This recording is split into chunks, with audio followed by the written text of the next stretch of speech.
हम दूसरे की गलतियां ना निकालें। हमारे कुल में अगर जन्म लिए हैं, हम जिस कुल में पैदा हुए हैं, हम अगर ब्राह्मण हैं, हम क्षत्रिय हैं, हम वैश्य हैं, हम शूद्र हैं, हम जिस कुल में जन्मे हैं उस कुल के अंतर्गत हम किसी में भेद ना देखें, हम किसी में गलतियां ना देखें। भगवान को नहीं आने का सबसे बड़ा कारण एक होता है कि हम दुनिया के लोगों में गलती बहुत देखते हैं। जब हमारी दूसरे में हम गलती देखेंगे मतलब ये पक्का है कि अपने भीतर भी कोई गलती हो। भगवान कृष्ण ने दुर्योधन से कहा कि इस दुनिया का सबसे अच्छा व्यक्ति ढूंढ कर लिया, पूरे हस्तिनापुर में जो सबसे बेकार व्यक्ति हो, सबसे अच्छा व्यक्ति हो तो उसको लेकर। और युधिष्ठिर से कहा पूरे हस्तिनापुर में, पूरे विश्व में जो सबसे बुरा व्यक्ति हो तो उसको छाट कर लेकर। तुम दोनों जाओ।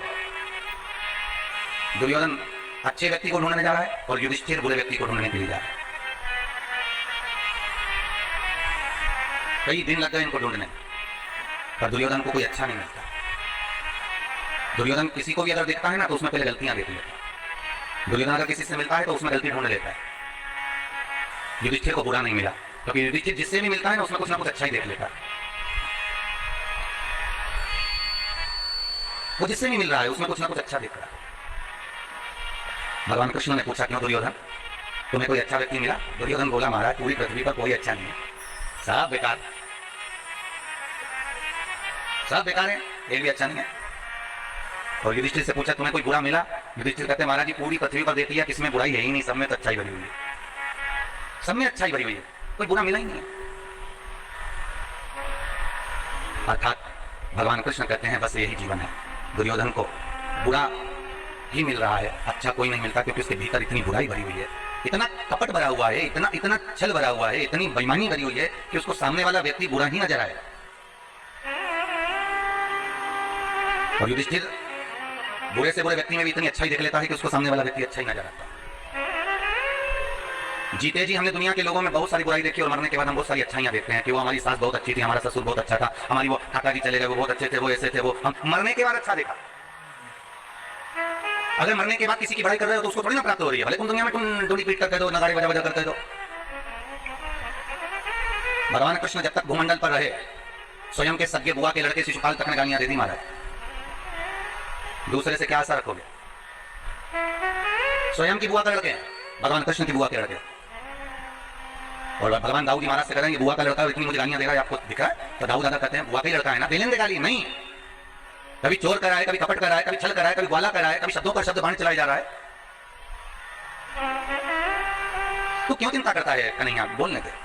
कन्हैया कहते नहीं, दुनिया में दूसरे अगर व्यक्ति कोई उंगली उठाए, दूसरा व्यक्ति अपशब्द कहे, दूसरा व्यक्ति ताने दे, दूसरा व्यक्ति गालियां दे, चल जाएगा, पर कोई अपना अपना ही जो अपनों से जुड़ा हुआ है वो अपना ही जब उंगली उठाता है, अपना ही व्यक्ति जब ताने देता है, अपना ही व्यक्ति जब गालियां देता है, अपना ही व्यक्ति जब अपशब्द कहता है तो बड़ा बुरा लगता है। मेरे कृष्ण कहता है, कितना सुंदर लिखा है गर्ग संहिता के अंदर कि मत दो किसी को धन। गर्ग संहिता में लिखा है मत दो किसी को दौलत, मत दो किसी को प्रॉपर्टी, मत दो किसी को वैभव। गर्ग संहिता में लिखा है कि मत दो किसी को वस्त्र, मत दो किसी को आभूषण, मत दो किसी को दौलत, मत दो किसी को धन, मत दो किसी को वैभव। पर गर्ग संहिता कहती है कि आप कुछ मत देना, गर्ग संहिता कहती है पर मीठी वाणी जरूर देना, आप मत दीजिए।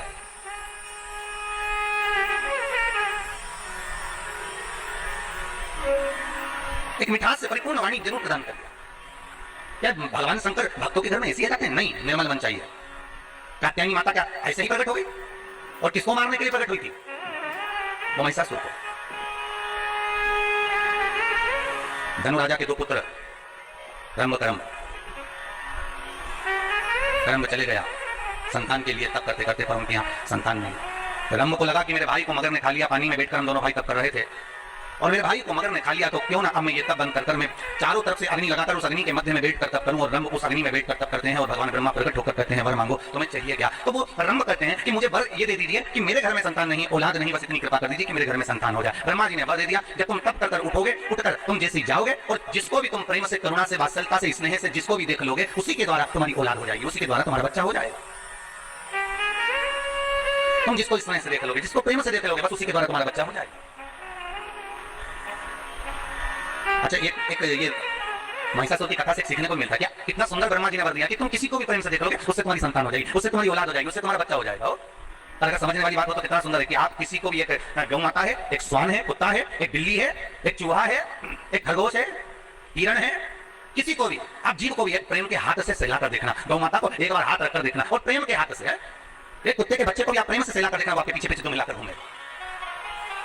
आप गौ माता को सहलाकर देखना, गाय भी आपके सामने गले को ऊंचा करेगी कि और मुझे सहलाते जाए। प्रेम अर्थात अगर यहाँ कहा जा रहा है कि आप अगर किसी को प्रेम से देखोगे तो उसी के द्वारा तुम्हारी संतान होगी, उसी के द्वारा तुम्हारी औलाद होगी, उसी के द्वारा तुम्हारा पुत्र होगा। तो शास्त्र यही कहता है कि आप जिसको प्रेम देंगे वो अपना हो जाए, आप जिसको स्नेह देंगे वो अपना हो जाएगा, भले विरोधीवासी क्यों ना हो।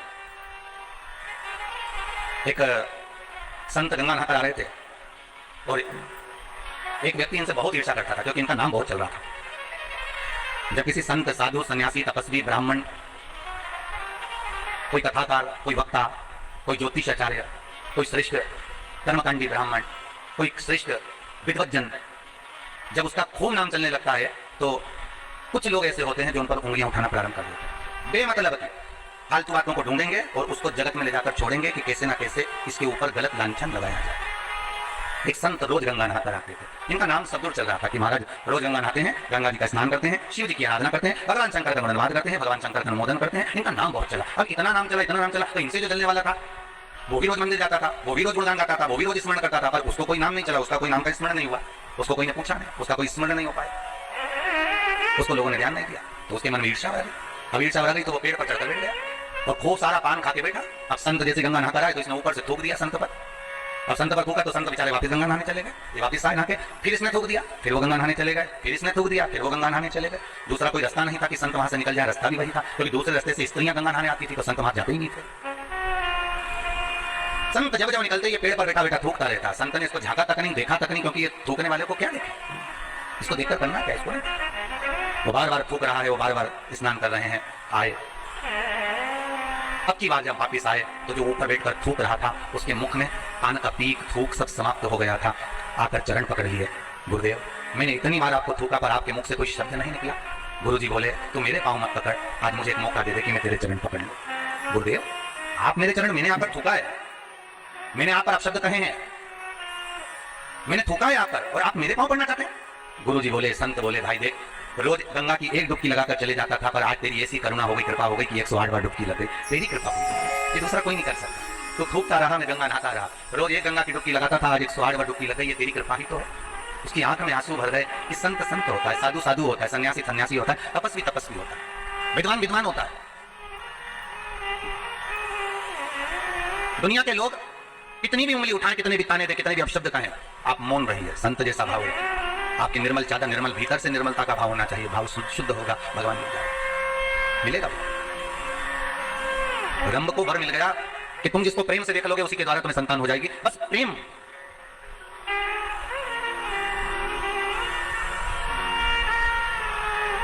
बहुत अंतर है महाराज जी प्रेम और प्यार में, जमीन और आसमान का अंतर है, बहुत ध्यान देना महाराज। प्यार दिखावे का होता है, प्यार में खून और खच्चर होता है, प्यार में एक दूसरे को मारने के लिए तैयार हो जाते हैं, प्यार में बर्बाद होने को तैयार हो जाते हैं। पर प्रेम में ना खून खच्चर होता है, प्रेम में ना अपशब्द निकलता है, प्रेम में ना ताने दिए जाते हैं। प्रेम केवल एक स्नेह का होता है, जैसे एक माता पिता का बच्चे से हो, एक करुणता का रहता है। जैसे राधा जी ने भगवान कृष्ण से पूछ लिया था कि ये बताओ ठाकुर, ए कृष्ण मैं कहां कहां पर हूं बोलो। भगवान कृष्ण कहते हैं राधा तू मेरे नस नस में, राधा तू मेरे रोम रोम में, राधा तू मेरी धड़कनों में, राधा तू मेरे नैनों में, राधा तू मेरी जिह्वा में, राधा तू मेरी श्रवणता में, राधा तू मेरी रोमावली में, राधा तू मेरी धड़कनों में, राधा तू मेरी नस नस में, हर जगह पर राधा है। तो राधा कहती है कृष्ण ये बता दो कि मैं कहां पर नहीं हूं। भगवान कृष्ण कहते हैं राधा तू मेरी किस्मत में नहीं, तो मेरे भाग्य में नहीं। 16,108 रानियों के साथ में भगवान की शादी हुई, पर राधा के साथ कहीं पटरानियों में, रानियों में 108 पटरानियों में, 16,108 रानियों में राधा जी का नाम नहीं आता महाराज, तो मेरे भाग्य में नहीं है। प्रेम यही होता है, प्रेम में त्याग होता है, प्रेम में करुणा होती है। और दुनिया के लोग प्यार और प्रेम को एक कर दिए, कहीं कर दिया हम तो प्रेम, इसको प्रेम नहीं कर सकते कि 2 दिन का हुआ फिर आखिरी में तलाक हो गया। प्रेम कर कर प्यार कर कर स्नेह कर कर आपने शादी तो कर ली कि हम तो एक दूसरे को चाहते हैं, हम एक दूसरे को स्नेह करते हैं। शादी करने के 4 साल 3 साल 2 साल 2.5 साल 1.5 साल में अदालत में पहुंच गए, मालूम पड़े फिर तलाक हो गया। इसको प्यार नहीं कर सकते, इसको प्रेम नहीं कर सकते, इसको केवल साधारण सी भाषा में स्नेह प्यार कहा होगा। और प्रेम की परिभाषा क्या होती है, प्रेम का परिभाषा का अंश क्या होता है, वो केवल एक होता है, प्रेम में ना अपशब्द होते हैं, ना ताने होते हैं, ना गालियां होती हैं। अगर हम भगवान से प्रेम करें हैं और भगवान ने अगर हमारा बुरा भी कर दिया है तो हम उसमें भगवान को दोष नहीं देते, हम अपने भाग्य को दोष देते हैं। यही प्रेम कहलाता है, इसी को प्रेम कहते हैं। उसमें हमने भगवान को दोष नहीं दिया है, गलती हमारी होगी, हो सकता है हमको कुछ सहन करना पड़ेगा, हो सकता है हमारे ऊपर कोई बात होगी इसलिए भगवान ने अच्छा ना किया।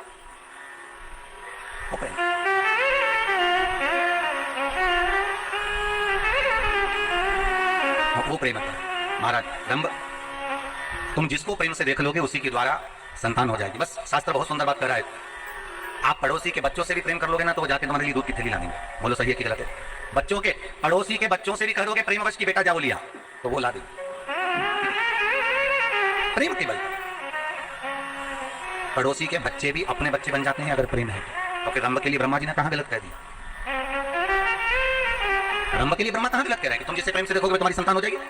और जैसे ही रंभ उठा, सामने से एक महिष निकल कर जा रही थी, एक भैंस निकल कर जा रही थी, और रंभ ने उसी भैंस को, उसी महिष को प्रेम से देख लिया। प्रेम से देखा, भैंस का गर्भ ठेर गया, महिष का गर्भ ठेर गया। और भैंस का जब गर्भ ठेरा, जब भैंस अपने घर पर गई तो इसका जो भैंसा था, महिषा था, उसने देखा कि मेरी पत्नी गर्भ से कैसे हो गई। ध्यान लगाया उस महिषा ने, उस भैंसे ने, तो ध्यान में आया कि रंभ के दृष्टि से इसका गर्भ ठेर गया। और रंभ की दृष्टि से अगर गर्भ ठेरा तो इसको क्रोध आ गया। रंभ जा रहा था अपने घर की ओर, भैंसे ने, महिषा ने दौड़कर उस रंभ के प्राणों को हर लिया। जब रंभ के प्राण हर लिए, मर गया रंभ, रंभ का अंतिम संस्कार हो रहा था, चिता तैयार हुई, उस पर रंभ को रखकर जलाया जा रहा था, अंतिम संस्कार किया जा रहा था। उसी समय पर भैंस को लगा, महिष को लगा कि बताओ हम इसका पुत्र मेरे गर्भ में है, अर्थात अगर इसका पुत्र मेरे गर्भ में है तो मैं इसकी पत्नी हूं, और पत्नी का कर्म है कि पति के साथ सती हो जाए, तो क्यों ना मैं अपने पति के साथ सती हो जाऊं। और धधकती हुई अग्नि में, धधकती हुई चिता में वो भैंस, वो महिष कूद गई, और जैसे ही कूदी उसके गर्भ से एक बच्चे ने जन्म लिया जिसका नाम महिषासुर हुआ। क्या नाम पड़ा है? महिषासुर।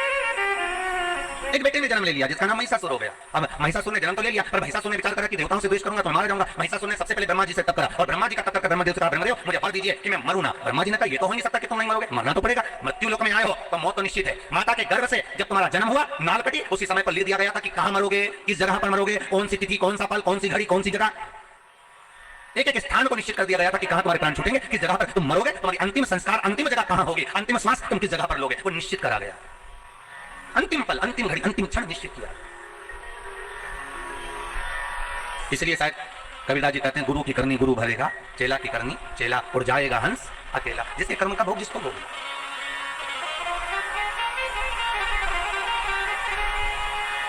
अपने कर्म का भोग अपने को भोग, कोई दूसरा नहीं भोग। हम कई बार कहते हैं माताओं से, आप अपने पतियों से कभी कभी पूछा करो, आप जो कमा कर ला रहे हो वो किसके लिए कमा रहे हो? कभी कभी पूछ लिया करो, कुछ बिगड़ेगा नहीं।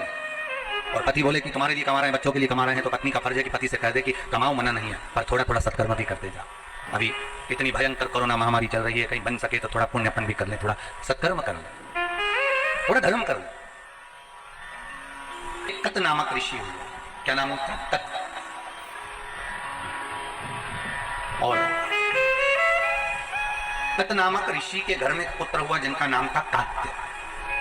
क्या नाम पड़ा? कात्य।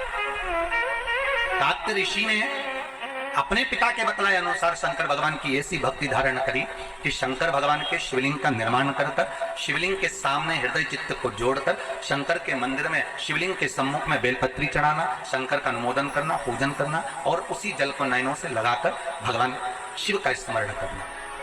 तत् के घर में हुए कात्य, और कात्य के घर में फिर एक पुत्र हुए जिसका नाम था कात्यायन। क्या नाम था? कात्यायन।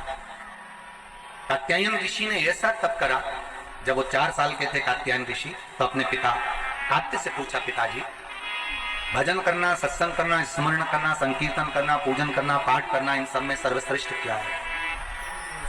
सर्वश्रेष्ठ क्या? कात्यायन ने जब अपने पिता कात्य से पूछा तो कात्य ने कहा, अगर भूमंडल पर जन्म लिया है, पृथ्वी पर अगर आए हो तो भगवान का जितना नाम ले सकते हो ले, और जितना भगवान की सेवा कर सकते हो, चाकरी कर सकते हो उतनी कर, जितनी चाकरी कर सकते हो। चाकरी का मतलब मालूम है ना? नौकरी।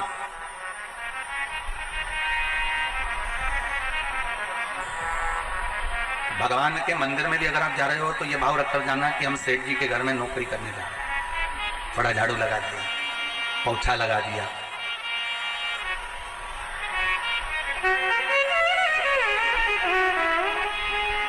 हमारे यजमान हम जब स्नान करने जावे तो वो पूरी वाशरूम धो के आए। हमने भगवती महाराज जी से कहा कि यजमान को बोल दो, अगर में कोई और सेवक हो तो उनको बोल दो, वो धो दिया करेंगे वाशरूम। पर यजमान खुद स्वयं, हम भगवती महाराज को यही बोले, जिनके घर में मुंबई में नौकर लगे होंगे जिनके घर में मुंबई में सेवक लगे होंगे, कंपनी में और भी लोग काम करते होंगे, उनके यहाँ दूसरे काम करते होंगे, पर देखो कितना भाव है कि अगर कोई गुरुजन स्नान के लिए जावे तो वॉशरूम भी वो स्वयं साफ करना। भाव देखिए उसकी निर्मलता।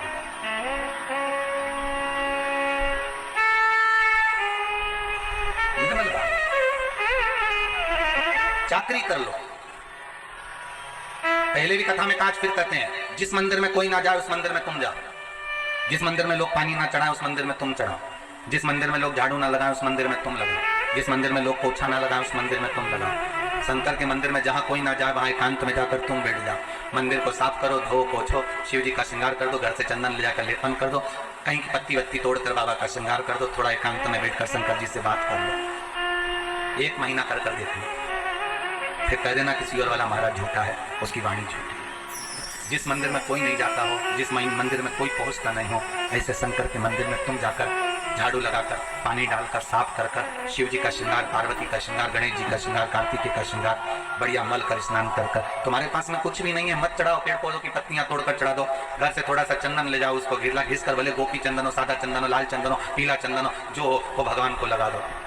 श्रृंगार कर कर थोड़ी देर, बन सके तो अगरबत्ती, धूप बत्ती, दिया जो हो लगाओ, नहीं हो तो बाबा का श्रृंगार करके थोड़ी देर, जहाँ तुमने झाड़ू पोछा लगाया, बाबा का श्रृंगार करा, भले उस मंदिर में कोई नहीं जाता, भले उस मंदिर के अंदर कोई प्रवेश नहीं करता, पर तुम एकांत में बैठकर उससे थोड़ा सा स्नेह करने का प्रयास करिएगा। 1 महीना कर कर देखना, उसकी नौकरी तनख्वाह वो देना चालू करेगा। कितनी तनख्वाह देता है वो जाने। तू नौकरी कर तो सही, किसी के यहाँ पर जाकर 1 महीना नौकरी करोगे तो तनख्वाह देगा कि नहीं देगा? अरे बोलो तो सही, थोड़ी बहुत तो देगा रे। 5,000 रुपये महीना नहीं देगा तो 3,000 देगा, 3,000 नहीं देगा तो 1,500 देगा, 1,500 नहीं देगा तो 1,000 देगा, पर देगा तो सही। जब दुनिया के लोगों की नौकरी करते हो तो 2-5 हजार रुपए मिल जाते हैं, तो तुम कोई साधारण जगह की नौकरी कर रहे हो क्या? कोई तुमसे पूछे कहाँ चली जाता है, 1 महीने से पता ठिकाने नहीं करी, नौकरी लग गई क्या? हाँ, नौकरी लग गई, वो तो भला है। बस योर वाले महाराज का उसी ने लगवाई है, अच्छी कंपनी मिल गई। अच्छा, कितने लोग काम कर रहे हैं उसकी फैक्ट्री में? अरे पूछो ही मत रे, कितने। अच्छा, काम क्या है? बस काम ही नहीं बता सकते, तो काम है क्या वहां पर? बस काम नहीं बता सकते, चलेगा। कितनी वजह से कितनी वजह तक, ये क्या टाइम भी निश्चित नहीं है, बस वहां तो पहुंच जाओ, लगाई बुआरी, बैठ गए, बाबा से 2 मिनट बात चर्चा कर।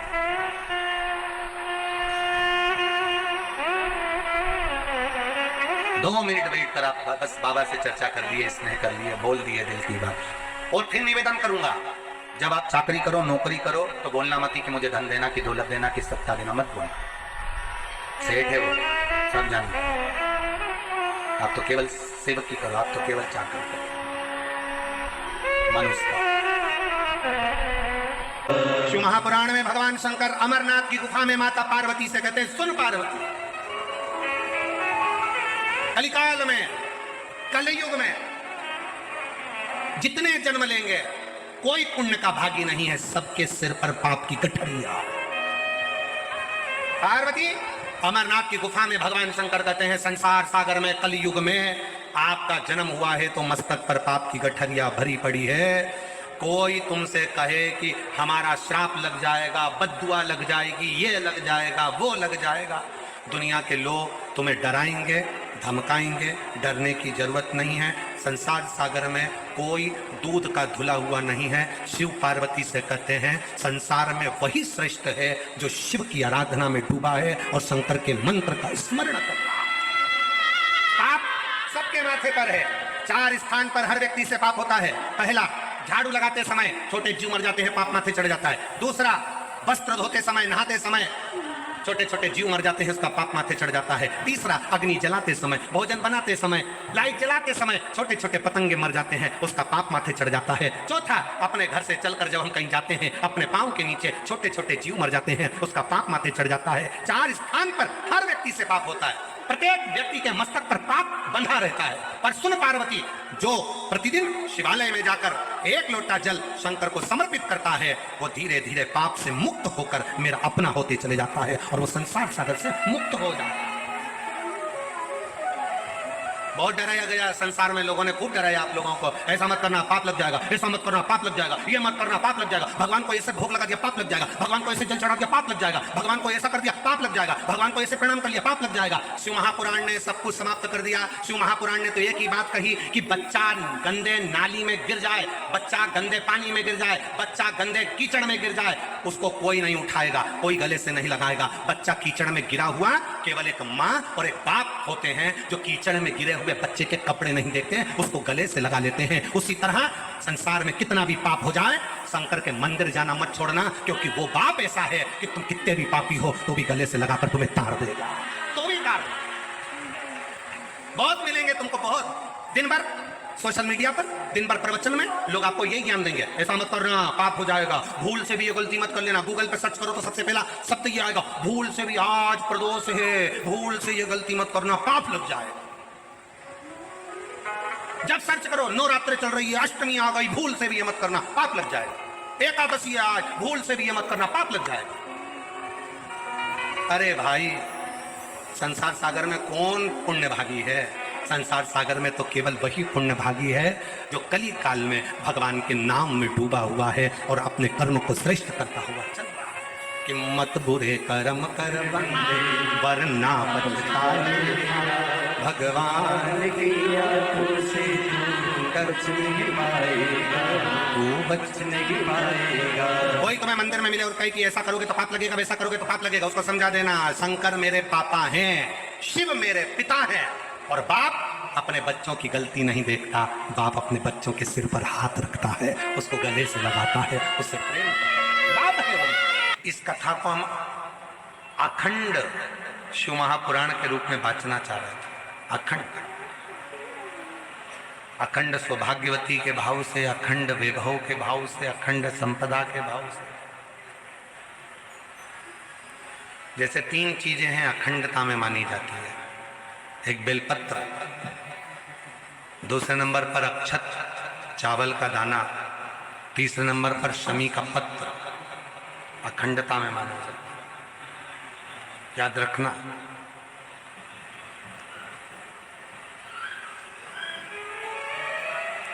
एक बेलपत्र एक ऐसी है कि अगर भगवान शंकर के मंदिर में शिवजी पर शिवलिंग पर चढ़ाई जाती है, भले वो वहीं से उठाकर धोकर क्यों ना चढ़ाई गई,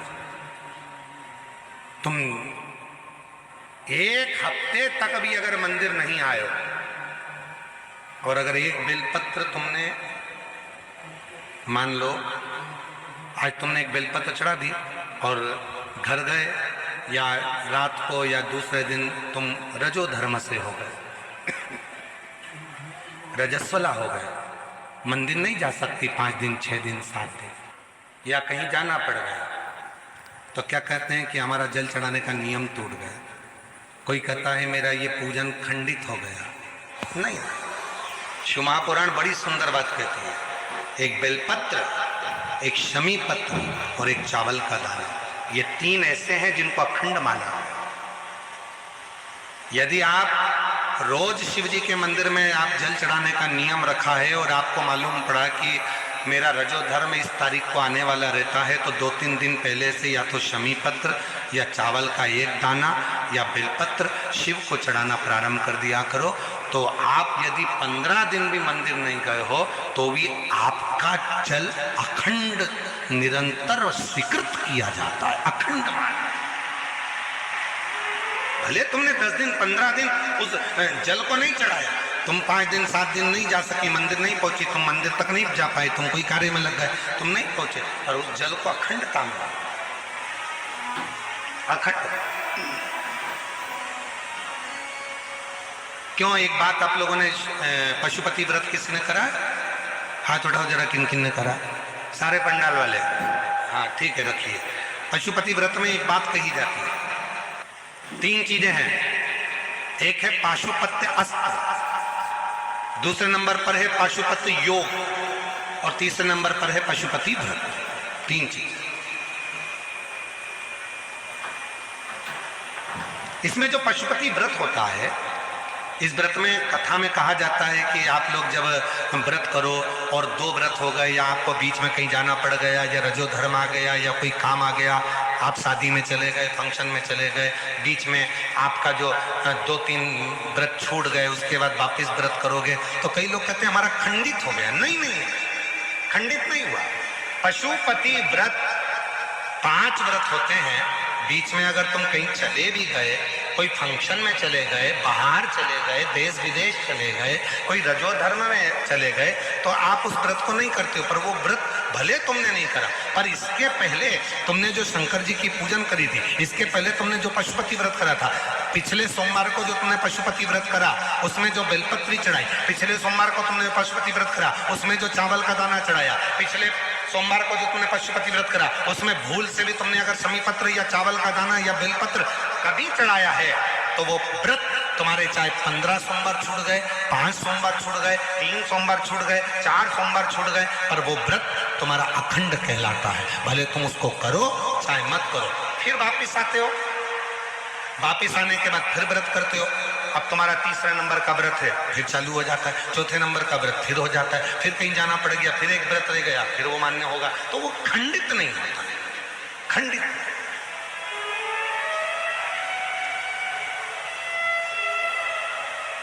अखंड है। और कितनी सुंदर बात कही। तुम्हारे घर में कोई लक्ष्मी जी की मूर्ति है, गणेश जी की मूर्ति है, ठाकुर जी की मूर्ति है, विष्णु जी की मूर्ति है, देवी देवता की मूर्ति है, खंडित हो गई है, तो किसी ने कह दिया कि ये खंडित हो गई घर की मूर्ति, इसको तुम विसर्जन कर दो ना। किसी का एक्सीडेंट हो जाता है, हाथ टूट जाता है, तो घर के बेटे को बदल दो क्या? घर की जो मूर्ति होती है वह छोटी होती है, छोटी होती है। तो शिव पुराण क्या कहती है, उस मूर्ति के आसपास में कहीं पर भी एक चावल का दाना या एक बेलपत्र या शमी पत्र उसके आसपास में कहीं पर भी रख दो, वो मूर्ति खंडित नहीं, अखंड कहलाती है। वो खंडिता से बचा, उसमें खंडिता नहीं।